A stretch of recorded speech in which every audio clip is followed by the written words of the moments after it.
Good morning to all of you in today's lecture of microfiltration, ultrafiltration, nanofiltration and reverse osmosis। ये basically क्या होते हैं और इनमें से जो कौन सा फिल्ट्रेशन मेथड होता है उसका कहाँ पे यूज़ किया जाता है, ये डिटेल में हम आज के लेक्चर में समझेंगे। मेरा जो लेक्चर है उसके पीडीएफ का लिंक मैं डिस्क्रिप्शन बॉक्स में डाल दूंगा, जिसको भी डाउनलोड करना है वहाँ पे जाके इजीली डाउनलोड कर सकता है। सबसे पहले याद रखिएगा कि जो पानी है, पानी के अंदर अलग अलग तरीके की इम्प्यूरिटीज़ प्रेजेंट होती हैं। लाइक वो आपका बैक्टीरिया हो गया, वायरसेस हो गए, सस्पेंडेड सॉलिड्स हो गए, मोनोवैलेंट आयंस हो गए, मल्टीवैलेंट आयंस हो गए। बट इसका जो यूजेस होता है वो केमिकल इंडस्ट्री में काफ़ी वाइड लेवल पे होता है। चाहे आप उसको रॉ आरएम के यूज़ में यूज़ करते हैं, चाहे आप इसको यूटिलिटीज़ में यूज़ करते हैं, चाहे वो कूलिंग टावर हो, चाहे बॉयलर हो, चाहे चिलर हो।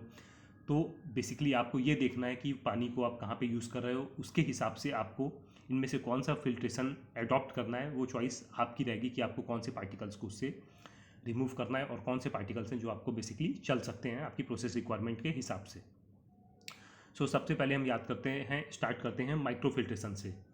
तो याद रखिएगा, अगर हम माइक्रोफिल्ट्रेशन की बात करते हैं तो यहाँ पे जो बेसिकली पोर साइज़ होता है वो मेरा 0.1 माइक्रॉन से 10 माइक्रॉन्स के बीच का होता है। अब ये जो होता है माइक्रोफिल्ट्रेशन, ये आपका बैक्टीरिया और सस्पेंडेड सॉलिड्स को रिमूव करने के लिए इफेक्टिव होता है।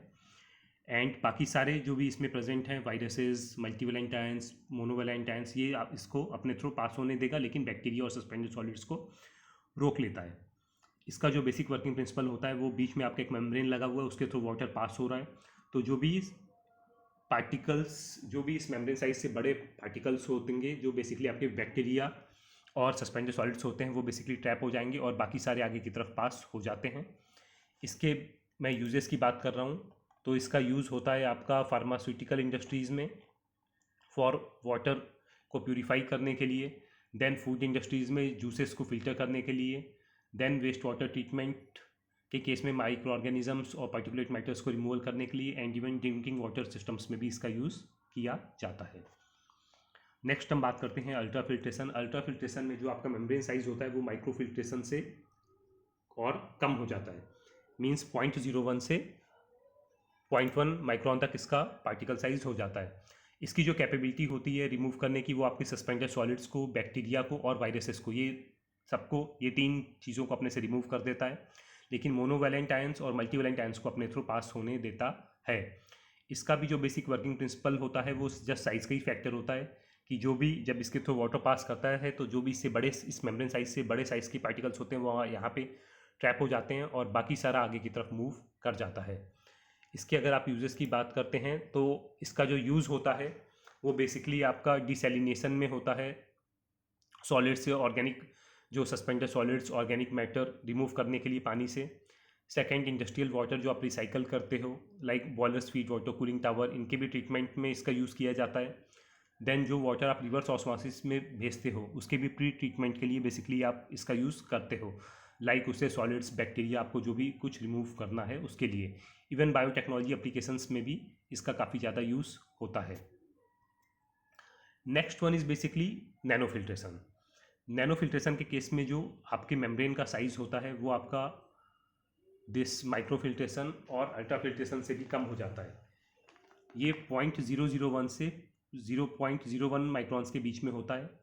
ये आपका suspended solids, bacteria, viruses and multivalent ions को भी रोक देता है। ये ओनली मोनोवैलेंट आयंस को अपने से पास होने देता है। इसका जो बेसिक वर्किंग प्रिंसिपल होता है वो आपका साइज का फैक्टर प्लस चार्ज भी होता है, बिकॉज ये जो मेम्ब्रेन्स होते हैं these are basically slightly charged. इसका जो बेसिक यूजेस की अगर हम बात करते हैं तो ये आपका यूज़ किया जाता है डिसैलिनेशन के लिए, इसका यूज़ होता है। देन बॉयलर, ये जो आपका जो यूज़ होता है डिसैलिनेशन में होता है सेलेक्टिव आयन रिमूवल। अगर आपको कोई ion, particular ion selectively remove करना है उसके लिए आप इसको काफ़ी ज़्यादा प्रेफर कर सकते हैं। कलर एंड स्मेल रिमूवल के लिए इसका यूज़ किया जाता है। वाटर को सॉफ्टनिंग करना है, मींस उससे जो इम्प्योरिटीज़ हैं सॉल्ट वाली, कैल्शियम, मैग्नीशियम, उनको रिमूव करने के लिए, और भी जो उसमें हार्डनेस प्रेजेंट है उसको रिमूव करने के लिए इसका यूज़ किया जाता है।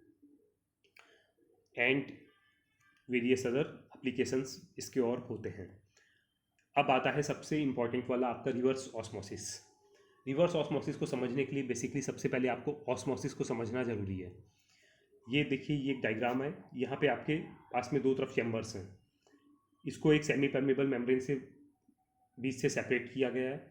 ये मेम्ब्रेन अपने से में जो भी इसमें पार्टिकल्स प्रेजेंट हैं वाटर में, ये सबको अपने आप में ट्रैप कर लेगा, चाहे वो सस्पेंडेड सॉलिड्स हों, बैक्टीरिया हो, वायरसेस हों, मल्टीवैलेंट आयंस हो, चाहे मोनोवैलेंट आयंस हो।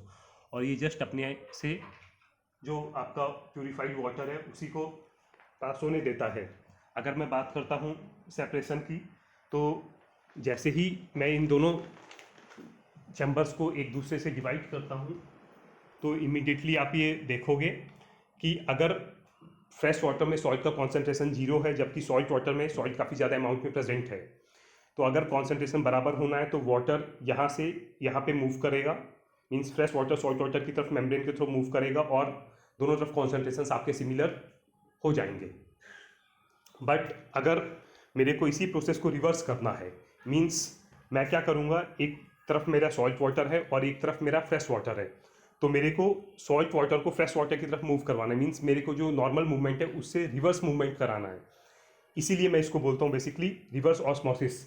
इसके लिए मैं क्या करूँगा, एक प्रेशर को बेसिकली अप्लाई करूँगा, जिससे मेरा वो जो वाटर है वो सॉल्ट वाटर से बेसिकली फ्रेश वाटर की तरफ मूव करता है। अब ये जो एप्लीकेशन होता है रिवर्स ऑस्मोसिस, इसको बेसिकली कराने के लिए एक हाई प्रेशर की ज़रूरत होती है। एक हाई प्रेशर पंप्स आपको लगते हैं बिकॉज ऑफ नॉर्मल फ्लो को जस्ट रिवर्स कर रहे हो। इस वाले डायग्राम में आप कायदे से देख सकते हो कि बेसिकली रिवर्स ऑस्मोसिस के लिए सेटअप क्या होता है। यहाँ पे ये देखिए, ये एक पंप है, जिस पंप से आप वाटर को फीड कर रहे हो। बीच में एक रिवर्स ऑस्मोसिस का मेम्ब्रेन दिया हुआ है, जो प्यूरिफाइड वाटर है ये आगे की तरफ मूव कर जाता है, और जो हाई कॉन्सेंट्रेशन वाटर होता है जिसमें इम्प्योरिटीज प्रेजेंट हैं, ये आपका यहाँ से रिजेक्ट सिस्टम से निकलता रहता है। सो होप आपको रिवर्स ऑस्मोसिस का बेसिक वर्किंग प्रिंसिपल बिल्कुल क्लियर हो गया होगा। अब इस स्लाइड में, एक सिंगल स्लाइड में मैं पूरा डाटा एक साथ में कंपाइल करने जा रहा हूँ, तो इसको थोड़ा गौर से देखिएगा। अब मैं बात करता हूँ microfiltration, ultrafiltration, nano filtration and reverse osmosis in a single slide. अगर मैं बात करता हूँ flux rate means filtration rate का, तो फिल्ट्रेशन रेट मेरे को सबसे ज़्यादा मिलता है, ये इस लाइन को गौर से देखिएगा, माइक्रोफिल्ट्रेशन के केस में उससे कम मिलता है, अल्ट्राफिल्ट्रेशन के केस में उससे कम मिलता है, नैनो फिल्ट्रेशन के केस में, और सबसे कम मिलता है मेरे को रिवर्स ऑस्मोसिस के केस में। अगर मैं बात करता हूँ इन फिल्ट्रेशंस के लिए जो रिक्वायर्ड प्रेशर होता है, तो वो सबसे कम प्रेशर का रिक्वायरमेंट होता है मल्टी फिल्ट्रेशन के लिए, उससे ज़्यादा प्रेशर का रिक्वायरमेंट होता है अल्ट्रा फिल्ट्रेशन के लिए, उससे ज़्यादा प्रेशर का रिक्वायरमेंट होता है नैनो फिल्ट्रेशन के लिए, और सबसे ज़्यादा प्रेशर का रिक्वायरमेंट होता है आपका रिवर्स ऑस्मोसिस के लिए।